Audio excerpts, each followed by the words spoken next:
সালাম সবাইকে অলকান্টি। আমি আজকে রাত 11টার পরে আসবো লাইকিতে কমন সেলিব্রিটি বাংলাদেশ। আমি ফেসবুক লেখক বড় কবি।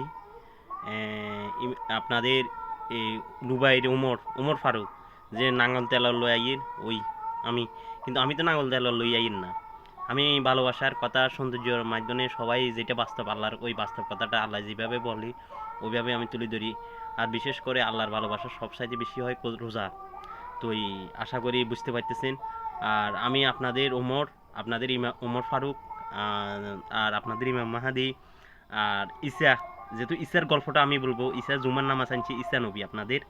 তো আপনাদের ঈসা নবী সালাম। সবাই বলতো না ঈসা আকাশে, আসলে ঈসা আকাশে আসছিল। আর আরব আমিরাত দুবাই আমি কিছু কথা বলবো। ইউআই, যেহেতু ইউআই ইংলিশ, আরব আমিরাত বাংলা, ইমারত আরবি। আমি ইমারতের কিছু কথা গল্প বলবো, কেন ইমারত বলা হয় বা আমরা বাংলাতে বলি আরব আমিরাত। সালাম। আমি এমনি কিন্তু বাংলাদেশি ছেলে না, জন্ম দুবাইতে। আমি কিন্তু ছোটকাল থেকে জন্মর পর থেকে আমি বাংলাদেশি। তো আশা করি আমি বাঙালি। সবাই সালাম, সবাইকে সুযোগ করে দিন। বাংলাদেশে এশিয়া হইছিল, মেডেল কান্ট্রি হইছিল, ইউরোপ কান্ট্রি হইছিল, ইংলিশ কান্ট্রি হইছিল, সব জায়গায় এই কথাগুলো বাসনগুলো প্রচার করতে পারে। প্রত্যেকটা সফটওয়্যারতে আপনার এই লাইভটা চালু করে দিবেন, স্পেশালি কম্পিউটার তুমি টাইপ করে দিবেন। আমি বাংলাতে বয়স বলবো প্রত্যেকটা জায়গায়, বাংলাতুন উর্দু আরবি ইংলিশ যত কিছু ভাষা আছে জন নেই, সবাইকে বুঝার মতো তৌফিক দান করক। আল্লাহু আকবার, আল্লাহুম্মা আমিন।